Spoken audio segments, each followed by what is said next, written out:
Olá pessoal, como vocês estão? Tudo bem? Vamos dar continuidade à disciplina Oficina de Projetos e nesta aula nós iremos discutir sobre os desafios da produção do conhecimento na contemporaneidade.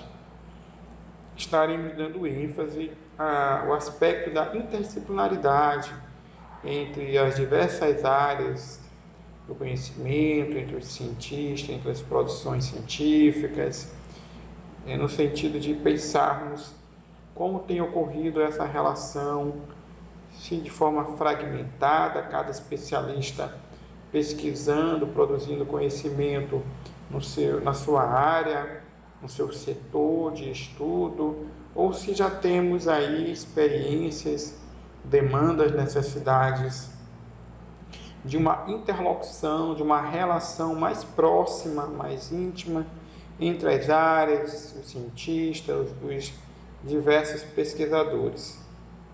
Nesse sentido, a nossa aula está organizada em dois tópicos principais.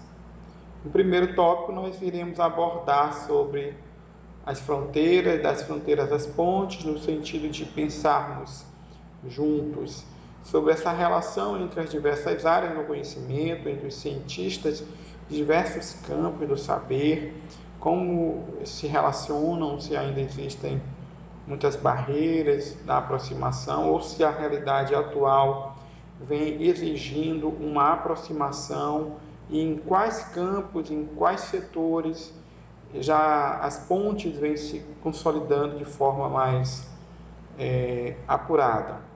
No segundo momento, em continuidade, discorreremos aí sobre alguns desafios contemporâneos na produção do conhecimento, na perspectiva das pesquisas, da área industrial e especialmente da área acadêmica, voltando-se para a nossa área de estudo, da área da educação. E eu pergunto para você, será que podemos ficar somente presos, localizados na área da educação?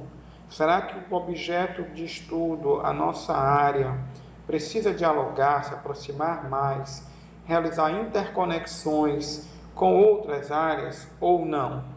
Bom, no sentido clássico, nós já sabemos que, historicamente, a educação, a escola, ela tem fragmentado o conhecimento.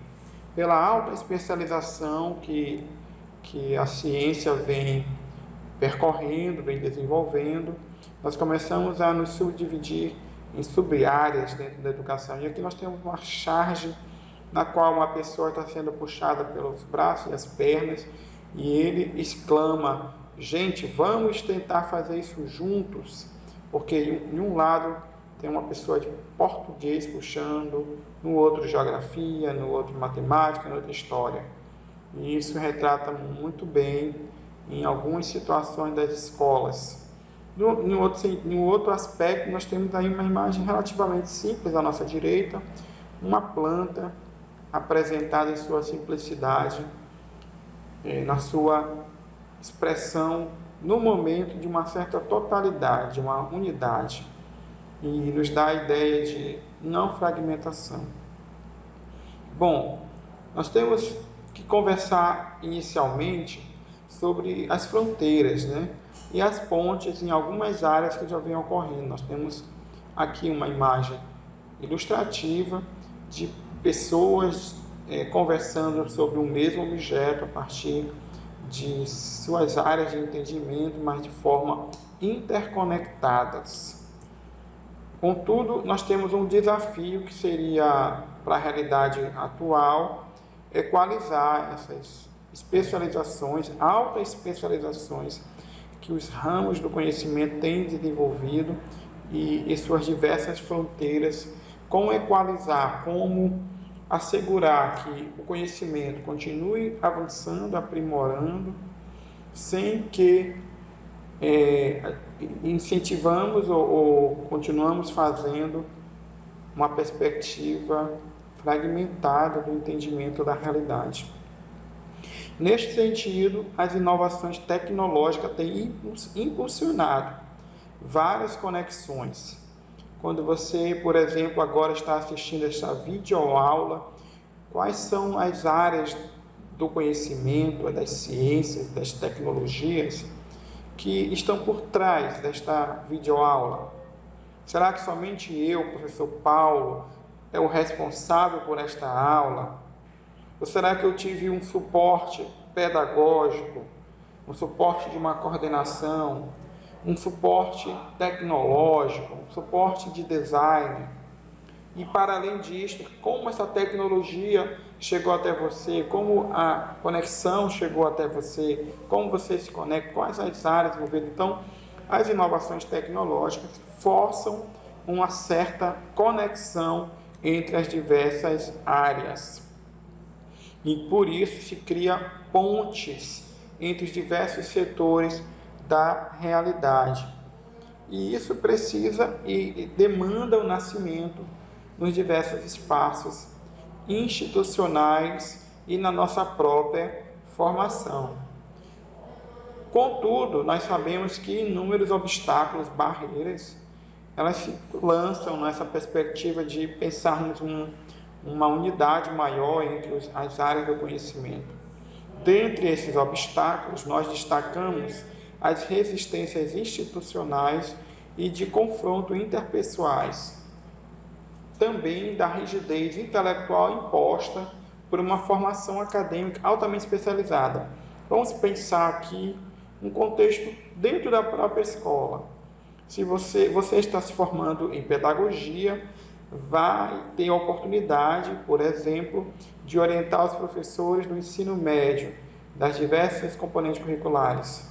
É comum ouvir na escola que o pensamento, a formação acadêmica do pedagogo é bem diferente de um licenciado em matemática, em química, em física, e muitas vezes haverá resistências e confrontos interpessoais, porque nossa formação pedagógica nos permite observar e analisar algumas variáveis que o profissional, por exemplo, da matemática não compreende.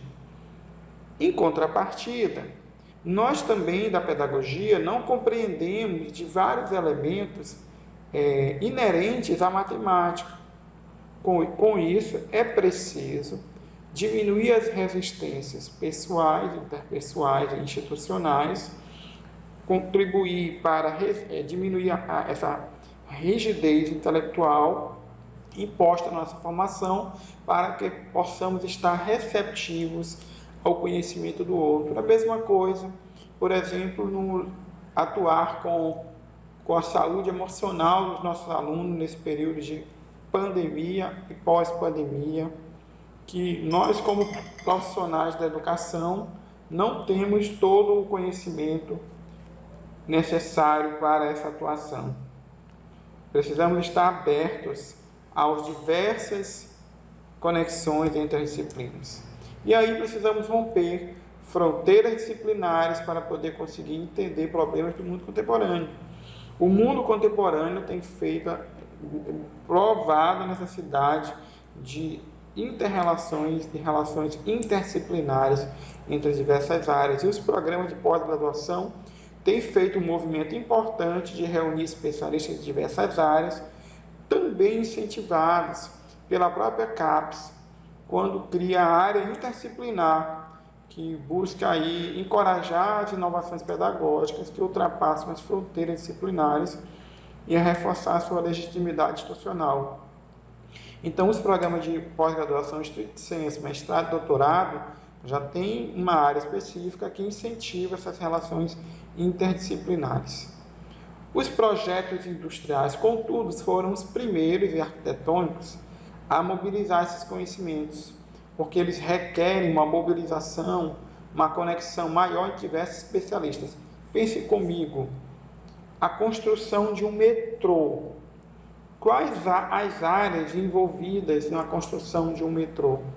Recentemente, ocorreu um episódio em uma grande cidade brasileira em que parte da estrutura de uma construção de um metrô de grande porte desabou. Quais as áreas de conhecimento são necessárias para uma construção daquela envergadura com segurança, eficácia e eficiência. Bom, diante desse rompimento, dessa busca de conexão, de pontes, nós temos desafios contemporâneos na produção do conhecimento. E como já falamos, os laboratórios industriais iniciaram essas práticas interdisciplinares. As grandes indústrias, elas têm buscado profissionais de várias áreas para a sua atuação, e isso também vem avançando para outras áreas e outras esferas. Nós temos exemplos aí de desenvolvimento de processos terapêuticos na área médica. Nós temos recentemente as pesquisas que envolvem a pandemia da Covid-19, também seus impactos. Um outro exemplo clássico de grande relação interdisciplinar são as pesquisas do esporte de alto rendimento. Ali, por exemplo, você pode ter nutricionistas, matemáticos, médicos de diversas áreas, entre outros, psicólogos, entre outros, que poderíamos citar aqui. Também existe o que é denominada a interdisciplinaridade instrumental e a interdisciplinaridade de liga. A instrumental, ela se volta mais para o caráter prático e pontual, para resolver um problema da realidade concreta. E para a resolução daquele problema se unem vários especialistas, várias disciplinas, vários conhecimentos, para resolver um problema específico, pontual. Então, as conexões entre as áreas, elas se dão de forma provisória, muitas vezes. A de liga não se trata apenas de juntar de modo temporário competências diversificadas para resolver um problema particular, mas sim de fundar uma perspectiva durável, uma nova estruturação da pesquisa e do ensino. Então, a interdisciplinaridade de liga iria para os fundamentos da disciplina, numa conexão mais permanente, não apenas para uma resolução prática. Nós temos exemplo aí de interdisciplinaridade na área da biologia molecular, com a reunião de conhecimento da biologia, da química, da física, da matemática, da informática, entre outros. Outro aspecto interessante são as ligações entre as ciências duras, que são as ciências que exigem mais cálculos, que trabalham mais com números precisos, com as ciências sociais e humanas, por alguns conhecidas como ciências moles. Um aspecto importante dessa conexão é o respeito mútuo entre os profissionais e os cientistas das diversas áreas, no sentido de reconhecer o alto nível de realidade, significado e rigor metodológico e científico num todo das ciências sociais e humanas, como das demais ciências. Bom, a interdisciplinaridade, pessoal, ela não se dá de uma forma simples, uma simples aproximação. Ela é um processo contínuo, permanente, que existe um processo de formação também nosso.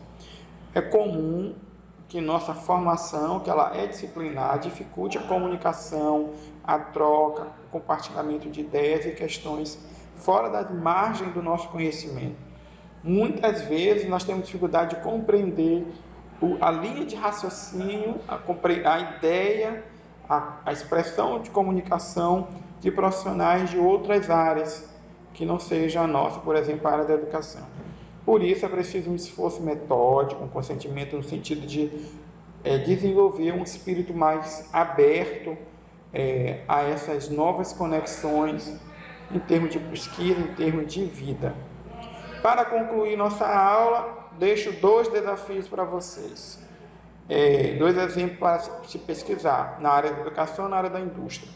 Eu pergunto para vocês pensarem e pesquisarem quais especialistas ou cientistas estão envolvidos na preparação e análise de avaliações educacionais de alta escala ou de larga escala, como análise do Enem, do SAEB, do PISA. Quais são essas ciências profissionais envolvidas? E na indústria, quais as áreas do conhecimento estão por trás da elaboração, da uso e funcionamento do GPS? Você usa seu GPS quando você vai se deslocar dentro da sua cidade ou entre cidades? e das redes sociais. Bom, pessoal, muito obrigado. Espero que vocês tenham compreendido as ideias-chave, me ajudado a pensar. Leia os textos, continuamos aqui. Muito obrigado.